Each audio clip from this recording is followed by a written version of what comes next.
Secondary Studies here at Brown.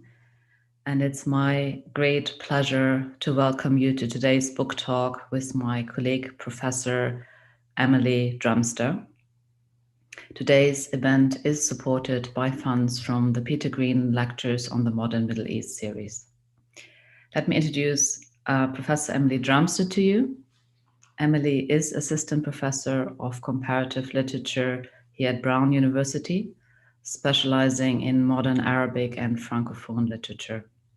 Her current book project, Ways of Seeking, explores the history of detection and investigation in 20th century Arabic fiction.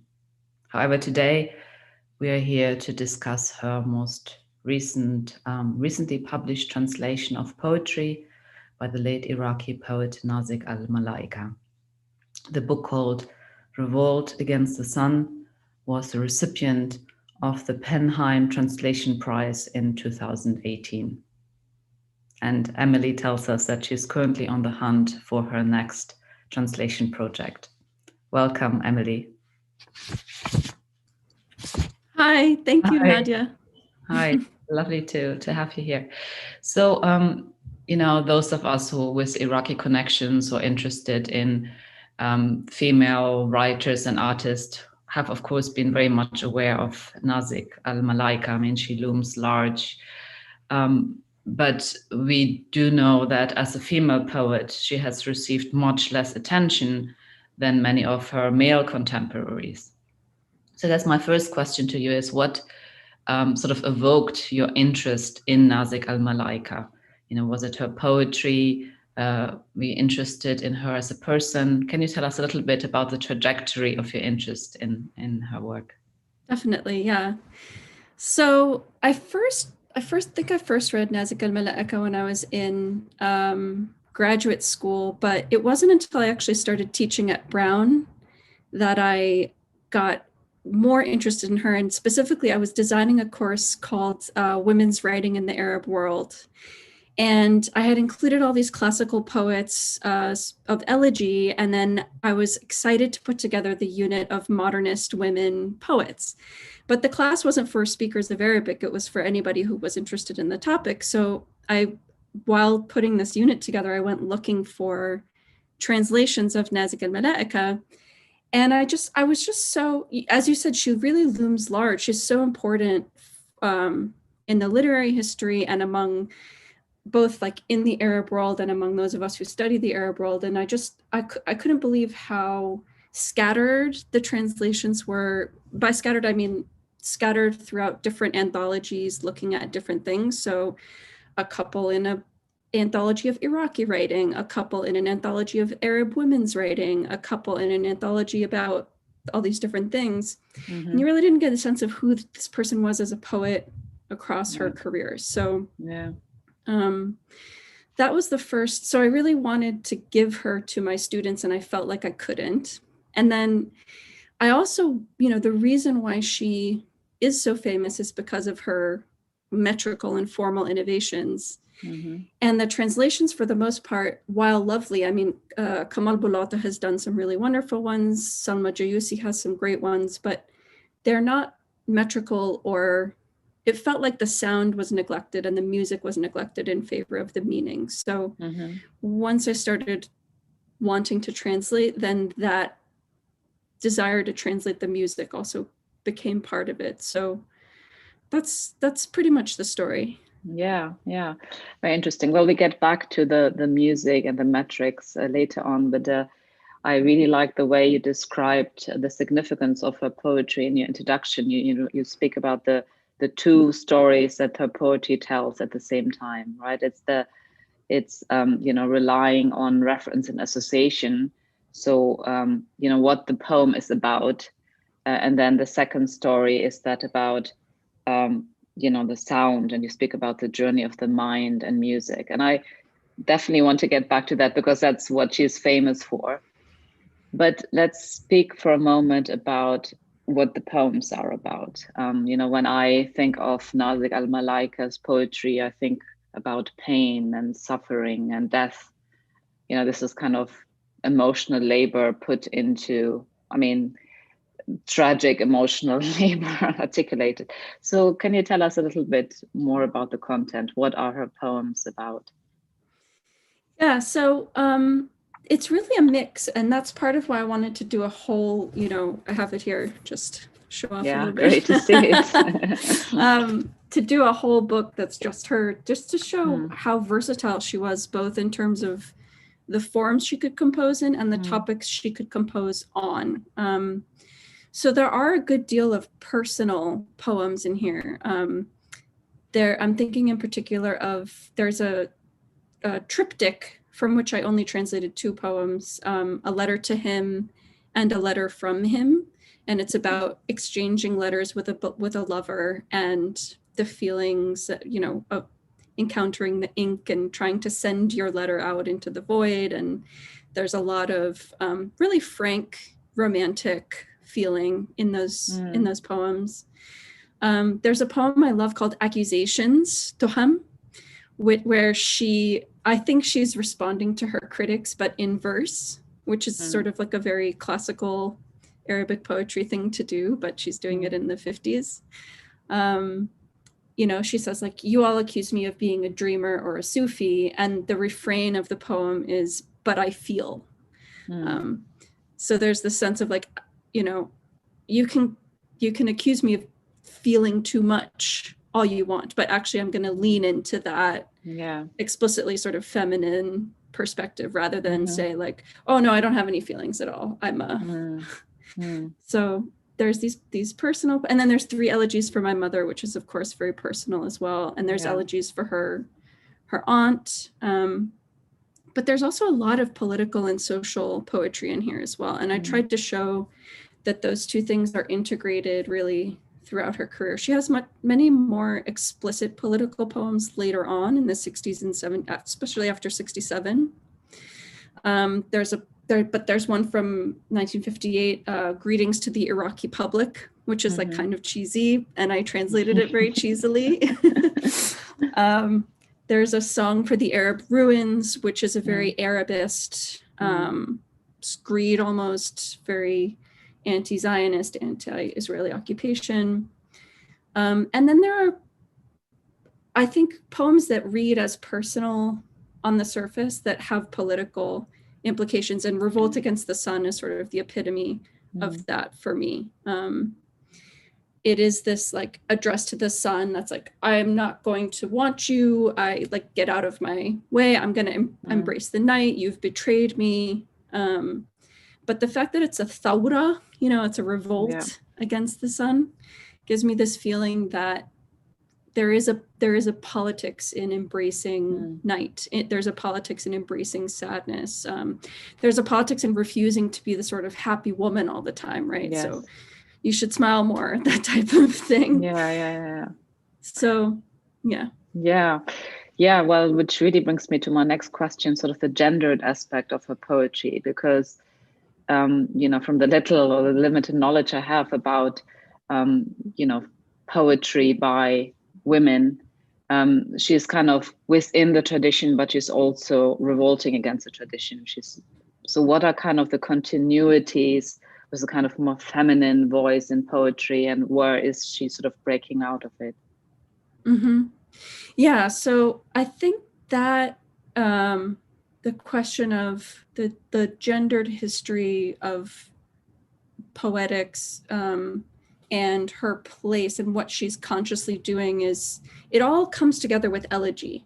To me, elegy is like, her elegies are where first of all, her obsession with the British romantics definitely comes out here. I say obsession, I mean, she liked them. So the British romantics are all about, going to the graveyard and like being really deep and dark, and Keats and all of this sort of emotional stuff. So, but it also brings together the narrative of the Arabic poetic classical tradition that I think she probably received, and I know for sure Fadwatul Khan, who's a contemporary female poet, received, which is Arab women poets are good at elegy, and that's basically what this might be the only thing they're good at. So the story goes. Why are they good at it? the old school reading was, well, they just feel more. They have more feelings because they're women, so they're weepier and they're better at weeping and crying. The new rereading of that is to say, well, maybe these are socially coded, coded like CODED tropes. So the death of a kinsman creates a liminal space in which women can speak in ways, and highborn women, educated women, can speak in ways that they might not allow to be otherwise. I think she received that narrative of women are weepy and that's why they're good at elegy, and she sort of plays with it in a number of ways. So she composes elegies for her female family members. That's one thing she does to differ from the tradition. Traditionally, women like Al-Khansat, for example, composed elegies for their dead male kinsmen, exclusively male kinsmen. Malaika has 3 for her mother, 1 for her paternal aunt. She also composed elegies to insignificant or small objects. So she has an elegy for an insignificant day. She has an elegy for a woman of no importance. No value, right? She also has a poem called To a Girl Sleeping in the Street, which is kind of and there's the most famous poem is Cholera, which is sort of mourning on a mass scale the dead in the Egyptian pandemic of cholera in 47. So basically, I think she took this narrative about elegy and repurposed it to a bunch of different ends: mourning female kinspeople, mourning things that might otherwise be forgotten, and embracing that liminality, that darkness, that sadness as a position of revolt, an alternative place to speak from. Yes. Before I'm going to ask you the next question, Emily, I'd just like to address the audience and encourage you to also ask questions. We have time for Q&A. So you can put your questions in the Q&A function and we will attend to them later on. So Emily, following from what you were saying, there is a kind of the politics of it all, right? It's a very specific historical moment. And I mean, Iraqis are very proud of her, but she's also, I mean, those who know of her, she has this Arab nationalist element as well. So I guess I'm interested to find out more, in which way is Nazik al-Malaika Iraqi? What is Iraqi about her poetry?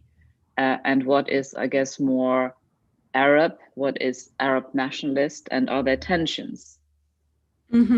Yeah, this is a tough one because it's hard to say what a distinctly Iraqi poet would be. The person who comes to mind as a contrasted figure is Badr Shakr Sayyab, the other most famous Iraqi poet. Sure. Partly because she's from the city. She grew up in Baghdad in a very well-to-do family. Sayyab is from the country, and he basically comes from nothing and became, this extremely important and died tragically early figure. But a lot of his poetry sings of the countryside and of his home village of Jaykur. So there's this sense of it's rooted in the land and the river and the people. And it's hard to say that Malaika has those ties as much. I would say also that a lot of her poetry tends to not be in a specific place. So it's not singing of a specific place. It's not like I'm walking around Baghdad and here's what I see. It's much more like internal, these are my feelings. This is what I'm seeing. This is what I'm experiencing. That takes place in sort of an abstract world of night, like walking through fields and meadows with smells. And I'm making it sound like it's not great. It is beautiful, but it's not like I'm in the street, I see this, I see that other thing, with a few exceptions. So I don't know. I think she's more Arabist than she is Iraqi or Iraqi nationalist. Maybe To a Girl Sleeping in the Street, it's about it starts with like in Qarrada at night is the first line of the poem. And that's one of the few times that we're in not only a specific place, but a specific neighborhood of Baghdad. And it's a very well-to-do neighborhood. So it makes it all the more of a contrast that there would be a poor woman sleeping on the street that everybody's just sort of passing by without thinking about them. Yeah. So yeah, I don't know. I mean, a lot of it is more like, yeah, Arab, you know, speaking to this much bigger audience, and not so much like, yeah, Iraqi. And I think, yeah, I don't know. Yes. I thought about that. You sent me that question in advance. I thought about it. I just couldn't come up with anything. Yeah, no, it's interesting. I mean, it seems to align maybe also with some of the political feelings at the time. I mean, Arab nationalism, you know, was of course very significant. So maybe let's shift now and think more about form. And I learned from reading your book and especially the introduction that I think there's a bit sort of misconception about the idea of the free verse movement. You know, that's what I learned. So Nazik al-Malaika, you know, I associated with the free verse movement and, you know, sort of some kind of radical movement that's shaking up, you know, Arabic, more traditional poetry. But you make it clear that it's much more complicated than that. So can you tell us a bit more about the free verse movement and the significance of her work and where she's really positioned in this? Yeah. So this is where I could go on and on. So I'm going to just like keep it real short. So okay, free verse translates an Arabic phrase, ash-sha'r al-hur. Yes. That does literally mean free verse, but the type of freedom that Malaika was concerned with was basically breaking away from the two hemistic line. So this is often called amudi poetry, because the line is made up of two halves and there's a caesura in the middle. And when they lay out on the page, it looks like two columns. So Malaika and Sayyab and others around this time, there were others who did this before her, but she's sort of associated with it the most. She said, okay, so each of these halves of the line is made up of 3 to 4 feet, tafʿilah, and either it's the same tafʿilah repeated 3 or 4 times, or they alternate with each other. So she said, you know, the free verse movement said basically, let's take the tafʿilah as the basic unit and not like the whole line as the basic unit of poetry. So what is free about it is that once you've established your tafʿilah, you can have a line of 2, a line of 3, a line of 5, a line of 1, a line of 3, in any regular pattern that you like. So you can see that this isn't exactly totally free. To be totally free is to be writing prose poetry, which Malaika understood as a contradiction in terms. Yes. And she didn't like that at all, actually. Yeah? No. So, but it's also worth underscoring that she, from the beginning to the end of her career, she composed in all the forms. So it's not like she increased in freedom as time went on. She very much believed that whatever the occasion and the topic of the poem is should dictate the form that the poem should be in. And I think, you know, having finished this project, I think she's particularly interesting as a strophic poem. So by that, I mean, she played with the form of the stanza, and she sort of used different stanzaic forms that I think are half of them are probably adopted from English poetry and translated them into Arabic. So it's not the freedom so much as like how much meaning she can cram into these really tight metrical economies. So I think we should appreciate her also as a strophic poet, even though she built her reputation on being this revolutionary free verse poet. So that's sort of the summary. Yeah. Okay. If we have time, I might get later into some of the sort of nitty-gritty controversy, but I think at this point it would be really great if you could actually share a poem with us. So, you know, that the audience who is not familiar with her poetry could get a sense.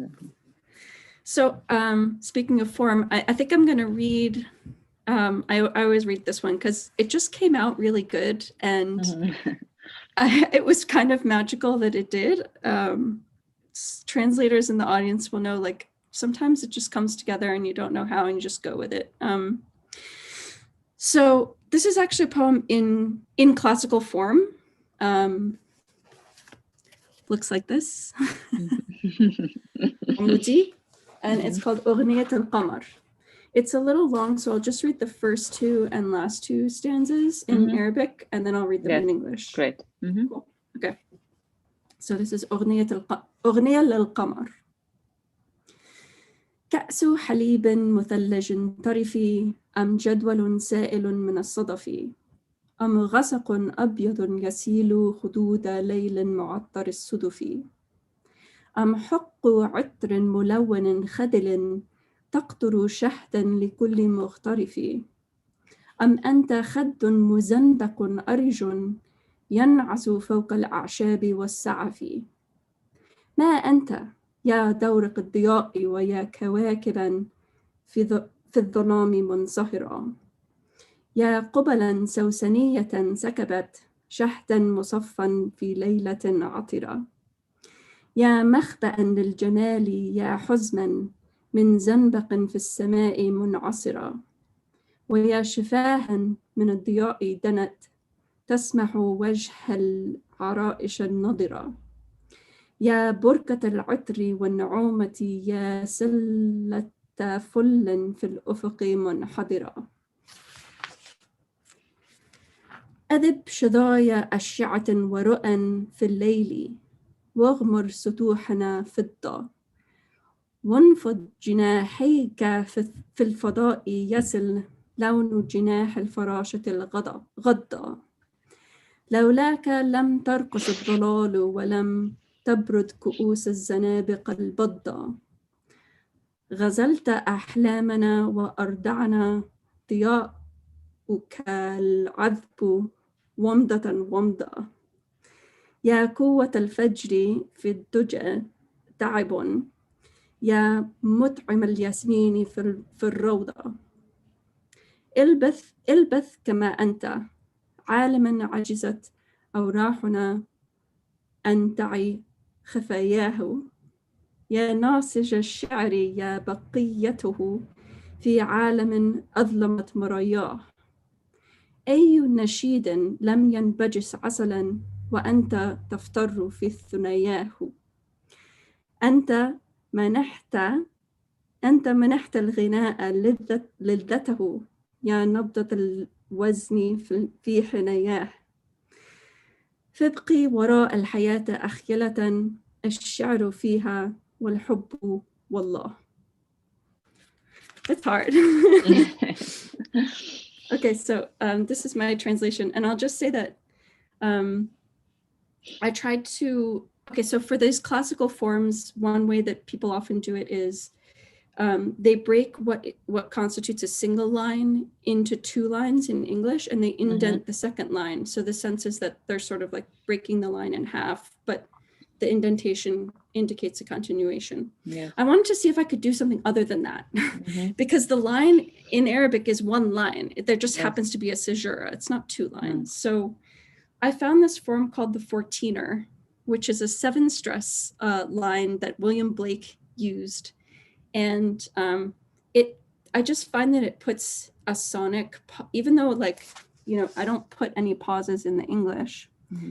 It's all one column, but it puts a sonic pause, hopefully, when people read it out loud. So, okay, here we go. A song for the moon. Sumptuous glass of chilly milk or flowing stream of pearl. White twilight painted on the cheeks of a sweet-smelling night.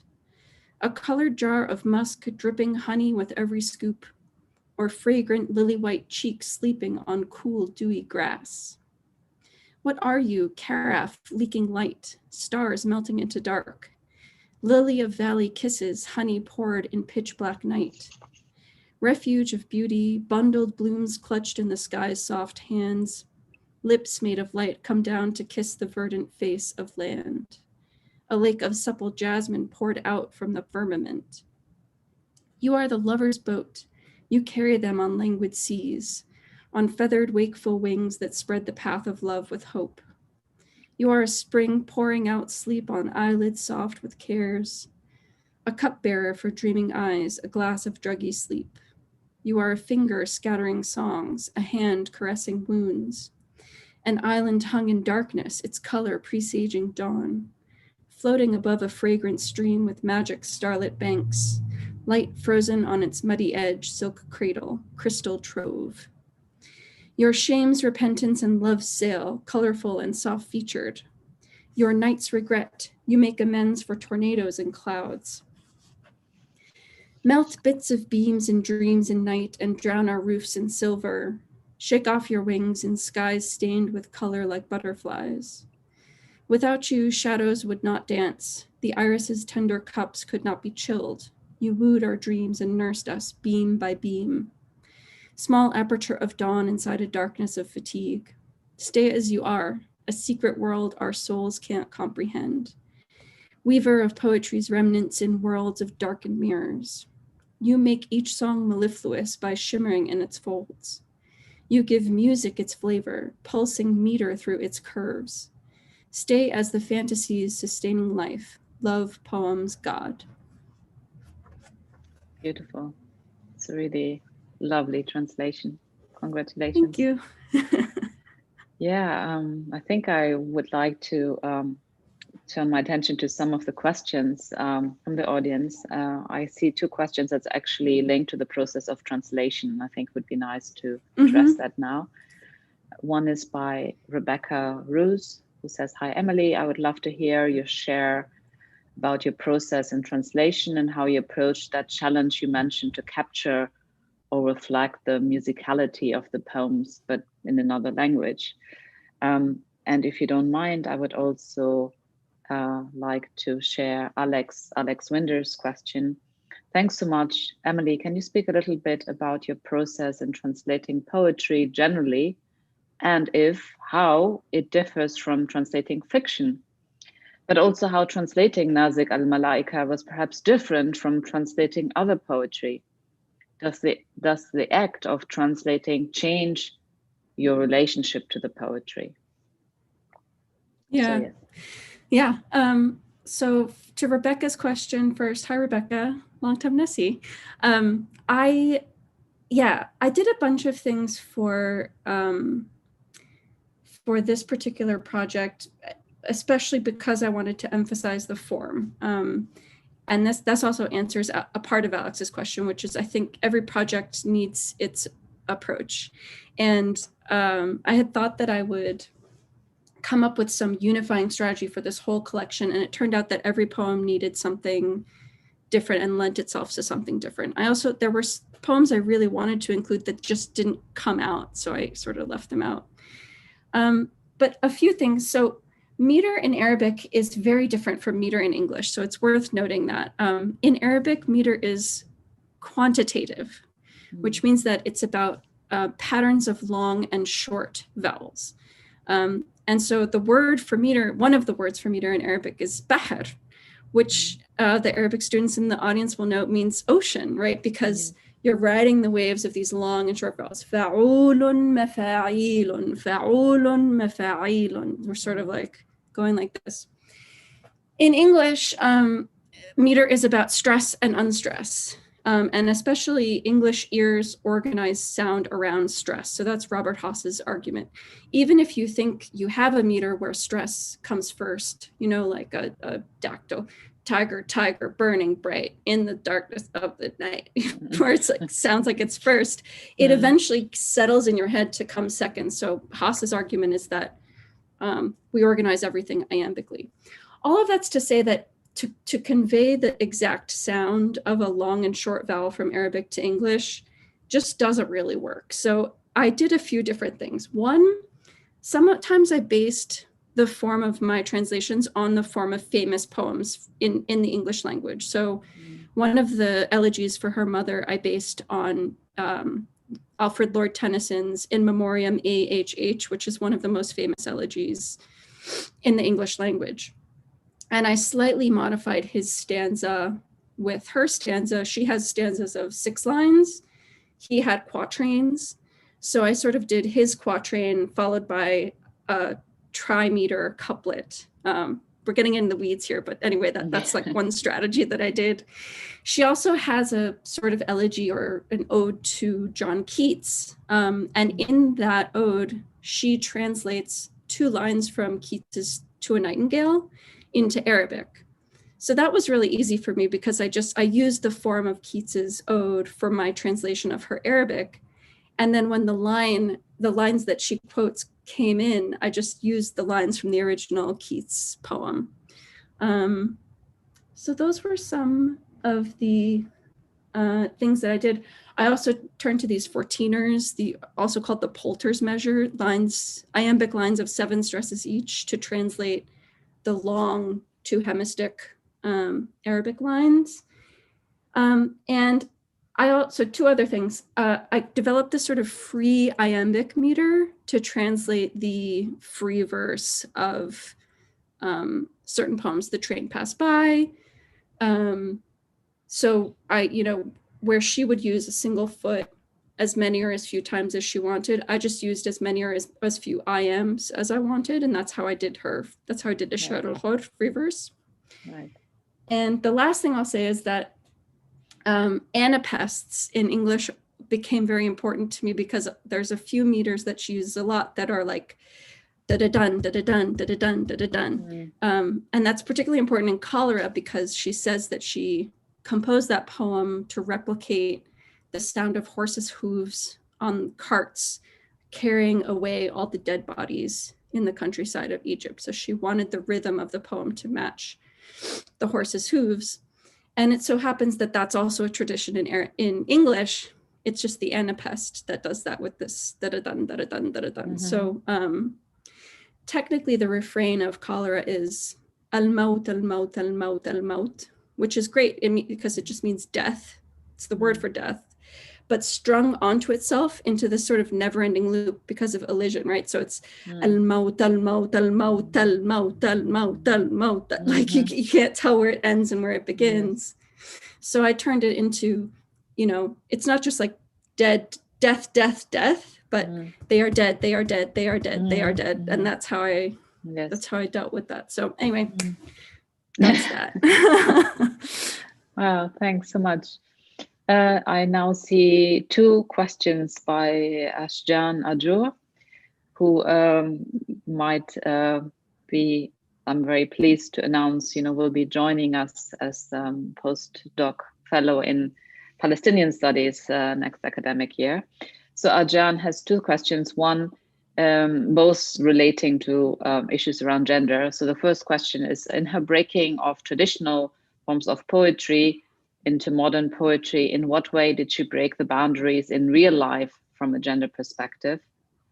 And secondly, given the politics of gender in her poetry, how was she an inspiration for women in terms of Arab society in relation to her work and life, if at all? Yeah, so it's funny because I think actually the gender dynamics, she sort of moved from one to the other. So on the one hand, she's sort of a feminist, but on the model of like a Hoda Sha'arawi, like sort of like a bourgeois feminist. And she comes from a very well-off family. So it's hard to say that it was like so hard for her to overcome these barriers because she really had every advantage. I mean, she got a master's in comparative literature from University of Wisconsin. She studied at Princeton.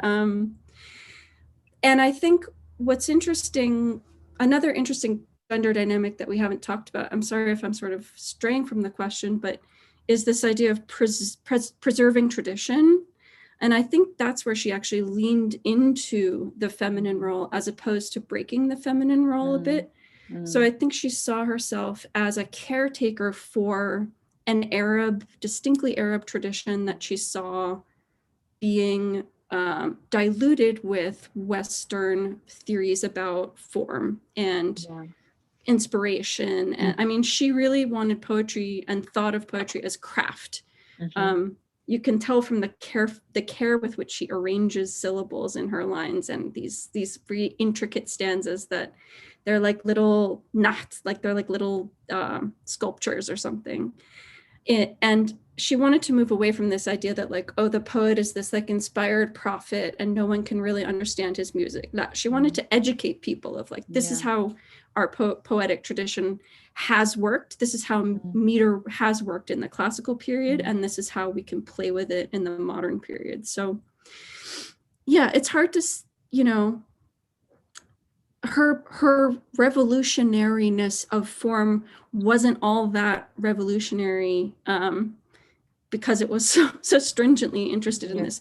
But that interest in the Arabness of it is what's interesting to me, is this like, you know, the need for Arabist feelings to counter colonial and imperial stereotypes with like, oh, you say our tradition is lesser than yours. Actually, no, it's the opposite. Our Arab, you have to like, all of a sudden you have to assert that something is like distinctly Arab or like the Arab ear in a way that wasn't really true before. And that's what I see her partaking in more than what we might think of as like a feminist breaking of boundaries, because it wasn't, you know, she's from a literary family. I feel like she had access to things.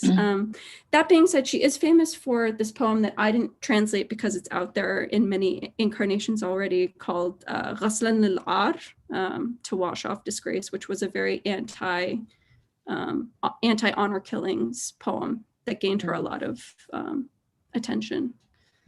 So sort of mincing my words on that answer a little bit, but that's my feeling. But actually I had a question following up on this whole question of actually sort of at a later point in her life, she was being accused of being conservative and being closed-minded, and sort of her position was very much in contrast to that of many of the kind of modernist leading artists and writers. And I think most famously, and you allude to that in your introduction, of course, she had this tension, this sort of long ongoing tension with the Palestinian Iraqi author and critic Ibrahim Jabra, who accused her of, you know, being conservative. So can you say something about that tension? What was that about? Yeah, so he has this great line that I thought I'd read from the intro. So he wrote an essay she had written an essay called, I think, Free Verse and the People, or الشعر الحر والجمهور, so Free Verse and the Masses. And he wrote a response essay called Poetry and Ignorant Criticism, الشعر والنقد الجاهل, in 1963. And he basically said, and this is a quote from that essay, "The only examples and parallels capable of shedding light on modernist Arabic poetry must be found in the literatures and arts of the West, not of the Arab world."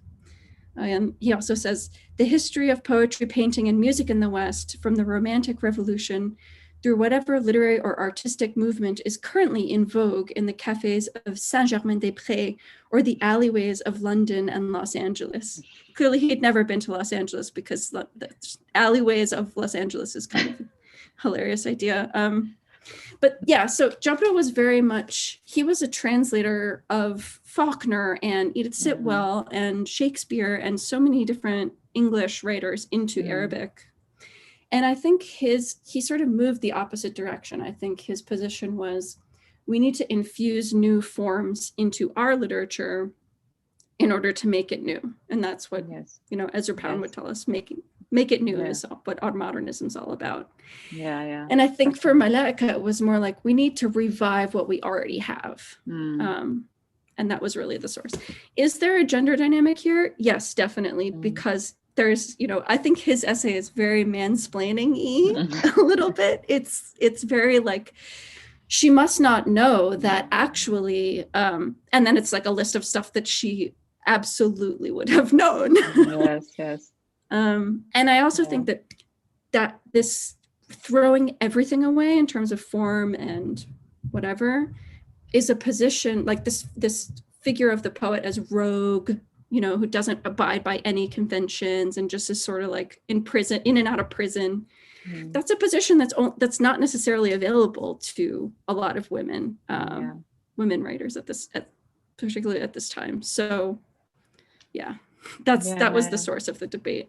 Yes, no, super interesting. I mean, so many dimensions, right? I mean, the gender dimension, but also this dimension that, of course, has been evident in so many tensions and discussions in terms of the vision for kind of post-colonial states. You know, which way should we go? Should we sort of try to root ourselves in Arab tradition and hence sort of the Arab nationalist movement, but in the whole modernist movement? And when I think about Iraq, I think about Jawad Salim and what he represented, and definitely sort of an openness, but openness to ideas from the outside world, but trying to then create art forms that are also rooted in local traditions. So I think many ended up taking a kind of much more nuanced hybrid position, and maybe these two in this kind of debate take a like polar opposite position.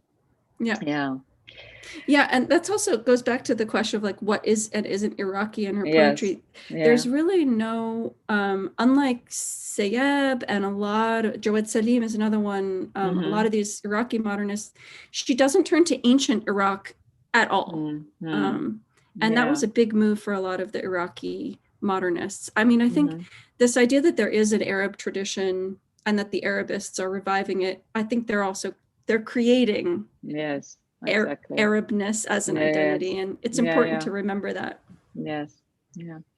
Okay, Emily, I'm going to now look at a couple of questions from the audience. One is by Seth Messenger, who says, "Hi, you may address this over the talk. What I wanted to ask is about the title Revolt Against the Sun. Is that in any kind of dialogue with the Iranian poet Farrokhzad's poem, I Will Greet the Sun Again? Or is it simply a coincidence? They overlap to a degree in their lives, but were there common ideas or experiences in circulation between them?" And thank you for this. It's a wonderful talk, and I'm eager to read your book. And also another question by Gautam Bhatia, who says, or asks, how would you classify Love Song for Words, which wasn't there in the anthology? Is there history behind the composition of that poem? Yeah, I didn't do Love Song for Words. So as far as Farrokhzad goes, sorry that I don't really know about Persian poetry, and so I can't really say. What I can say is that I haven't come across references to Farrokhzad in what I've read of her critical writings. She probably knew some Persian, but I don't know. And I also don't know when and how Farrokhzad was translated into Arabic. So there's a lot that I don't know here. I can direct you to my partner, Levi Thompson's work, who he works on these interactions between Arabic and Persian poetry and could probably give actually informed answers. But so far I haven't come across anything, although that poem, the title of that poem sounds very close. There is, and actually someone gave me this reading at a reading I gave, which is something about the ancient Iraqi sun goddess, and the idea of like embracing or turning away from the sun is like turning away from the sun goddess. And I wonder if there's sort of like an ancient Mediterranean myth remaking happening in common between the Iranian poet and the Iraqi poet. Okay. Totally worthy of exploration. And then Love Song for Words, I didn't include that in here because there's a really good translation. There's a couple of really good translations out there already, but she has I'll just say that there's another poem in here called Just Words, in which the speaker is addressing all of these natural phenomena, and the natural phenomena deceive her by telling her, all of these beautiful things. And then the wind comes back. The wind is the one natural phenomenon that doesn't lie to her. And it comes back and says, oh, you believed all of that? It was only words. There's another poem in here called Sleeping Beauty, And it's about how a word on the pages of the dictionary is like a sleeping beauty in a beautiful castle, but like it requires the poet to come and discover it and bring it back out into a poem. So I think there's a lot of metapoesis, poetry about what it means to write poetry in Malaika's history. And these are some of them, but I don't know the composition or publication. It's very difficult to track down publication history of the poems. And again, because I was so focused on rendering into English, this isn't exactly like a history book, nor is it even like a scholarly monograph, except for the introduction. I really was crafting. And because of that, I didn't look into the full history of every poem. Yeah. Great. Okay. Another couple of questions. One by my colleague and friend Catherine Spellman-Poots, who asks, can you talk about the pertinence of Nazik al-Malaika for Iraqis across sects and generations today? Are her elegies still used or inspire elegies dedicated to women? And Mirena Christoph is saying, thank you, Emily, for the inspired, informative presentation. When reading al-Malaika's poems and comparing them to poems written by other female poets writing in the present, many of them in the diaspora, it sometimes seems to me that they're speaking to one another. Could you speak to the relation of al-Malaika's work to major themes in female poetry of today? Yeah. Okay. So for the first question, my confession has to come out that I'm kind of not a specialist. I'm kind of not a specialist on Iraq, only insofar as this is an Iraqi poet. So it's hard for me to say what is the current scene across sects and confessions and ethnicities and diaspora and interior and whatever, because this is sort of, I mean, like I said, this came out of my teaching, this came out of my interest in translation, my interest in meter, my interest in a bunch of things. And I feel like I've been playing catch up a little bit on the Iraqi specialization and stuff like that. And because I've been so much in the history, I'm not as in tune with the current scene, nor do I know that much about the dynamics of language among different classes, among social groups, among regions. So I apologize that I don't have the perfect answer for that. To Ustaza Mirena's question, my first Arabic teacher ever, by the way, is here. So thank you.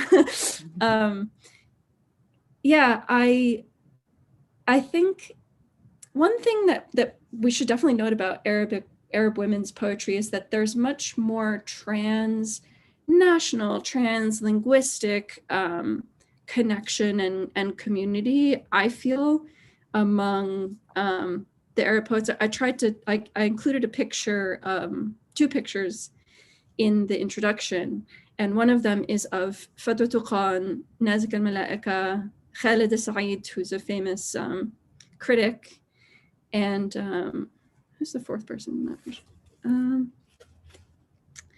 There's another female, Lur Ghurayeb, and Ad-Jayusi. But I think, like, I know for sure that Fadwa Khan and Nazik al-Malaika were communicating with each other and inspired each other's work. And I can't say so much about the contemporary scene, but it does feel like, you know, in her willingness to combine the political with the personal, to sort of break down this divide between the private world and the public world.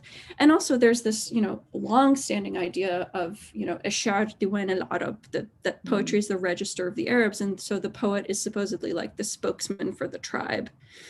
I think, you know, a lot of women poets learned from Nazik al-Malaika that you could do all of the things. You could be the spokesman for the tribe by speaking about deep emotional feelings or a love connection or a feeling of pity or whatever. And you could compose, you know, greetings to the Iraqi public and criticisms of whatever political party you don't like. You could do all of those things, and you could do them all in one poem, all in one collection. So I think it's in breaking down the divides between genres, purposes, that Mala'ika really did something very new. And I think, modern and contemporary poets, whether writing in English or in Arabic, are inspired by that. Yeah. Yeah. Okay, I see there are two questions that relate to the process of translation. One is by Miriam Bazid. Emily, for those of us hoping to do more translation of Arabic poetry into English, but without experience, where and how would you recommend we start? In reading or practice? That's a broad question, I know.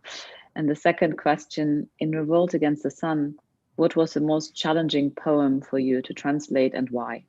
Ooh, good one. And Alani Hicks Bartlett says, thanks very much, Emily. I've really enjoyed this presentation of your translation.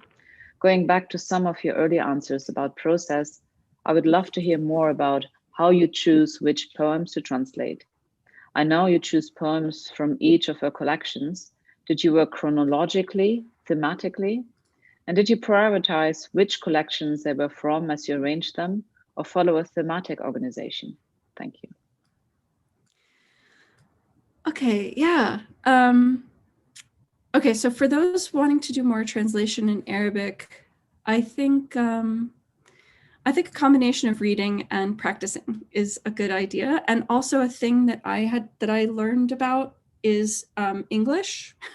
Like I had to learn about English meters, English poetic history, experiments with form in English. I feel like I'm still learning about that. So read in both of your languages to see what there is. And I'm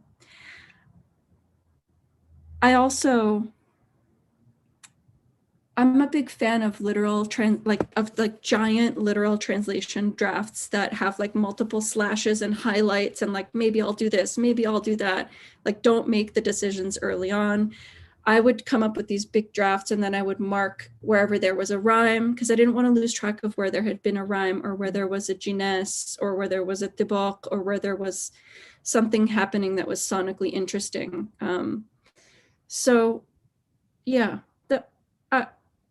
all of that's to say that it's a process of expansion and then condensing and then checking back against the Arabic to make sure that your condensing choices haven't gone too far.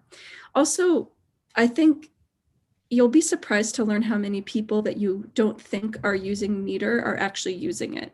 So I'm thinking, especially Mahmoud Darwish, the translations of Darwish are completely free verse, but more often than not, Mahmoud Darwish is composing in ash-sha'r al-hur with the tafʿilah very firmly in place. To me, that means something. I mean, so new translators, especially if you're working with poetry, just look at the form and think about, how does form mean? When I say like the poem tells two stories at the same time, that's not just Mala'ika, that's everybody.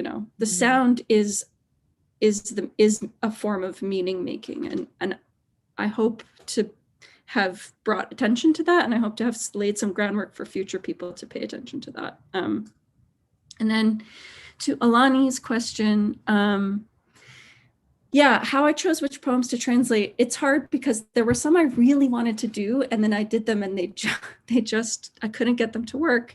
And there were some that I added at the last minute because I was reading them and just loved them, and they came together really well.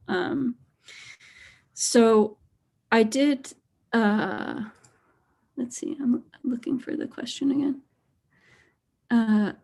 I chose from each of the collections, and then I think I can't fully remember. I did so many versions, and then I did new versions. And then as I proceeded, I got better. Like I felt myself getting better at translating. So then I had to go back and fix and put new schemas on the ones that I had already done, because I was smarter than when I had first started out. And sometimes it would be like I had read about or read a poem in English that I thought, oh, this would be a really good model for the poem in Arabic metrically. So then I would go back and re-render the metrics of it to get what I wanted. I did buy a rhyming dictionary. It was a good investment. However, I also learned that rhyme is annoying in English, but there's a lot of sonic things you can do: assonance, consonants, off rhymes, off vowel rhymes, embedding a rhyme earlier in the line, so not quite at the end, so that it doesn't just like jangle in your ear. I discovered a flexibility in English that I appreciate more by doing the work. Yeah. Thank you.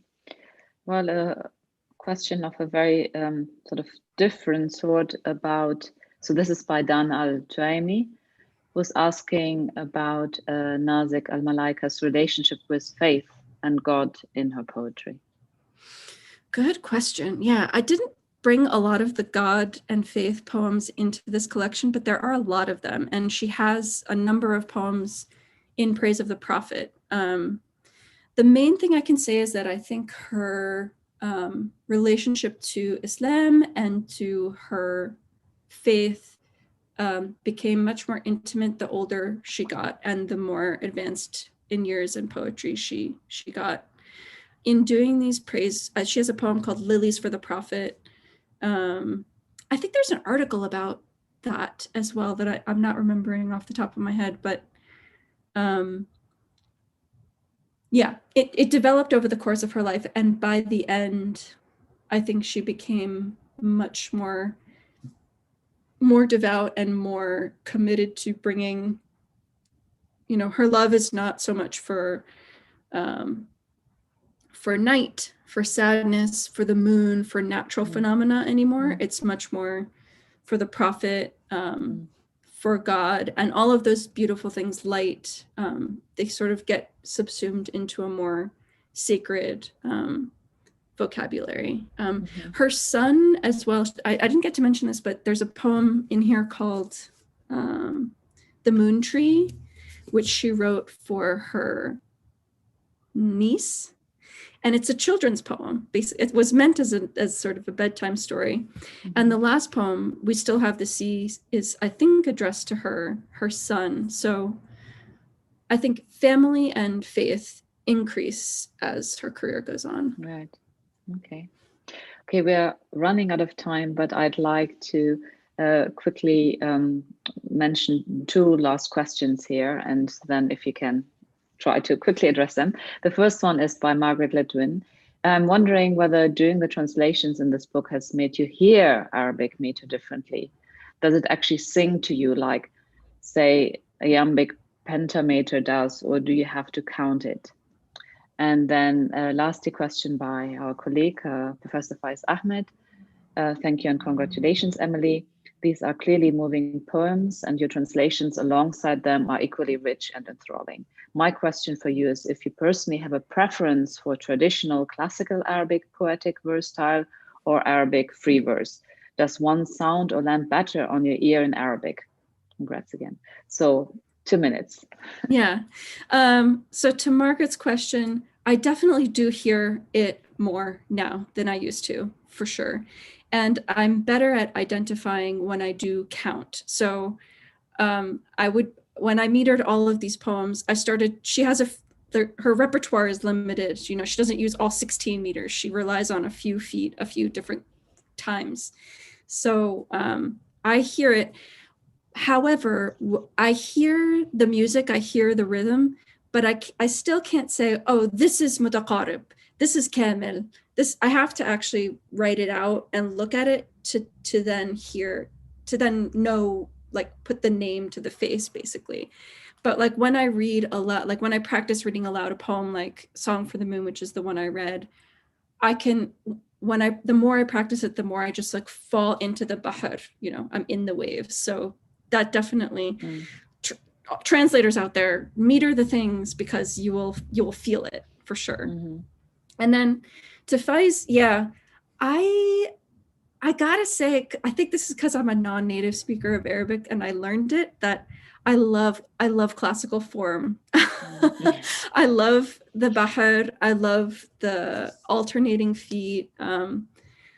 I love a good mu'allaqa, I love a good Abu Tamam ode, and it does something really special. And I think the fact that Malaika could recreate that in her classically formed modernist poems is really fascinating, and that it would still have the same similar effect on audiences across so many centuries of time is really incredible to me. And it's not something that I have a comparison for in my native language of English. So I do have a soft spot for that.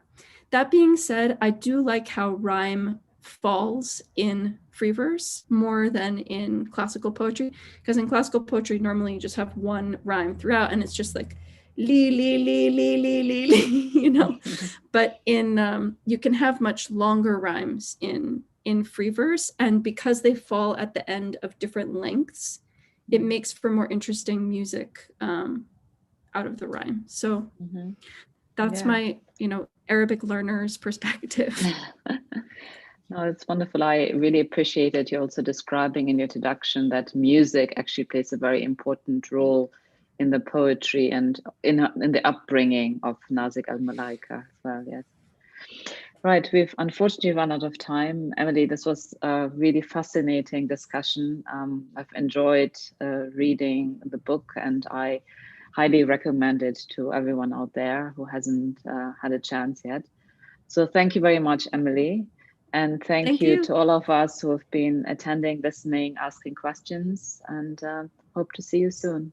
Thank you. Yeah, thank you all for your wonderful questions.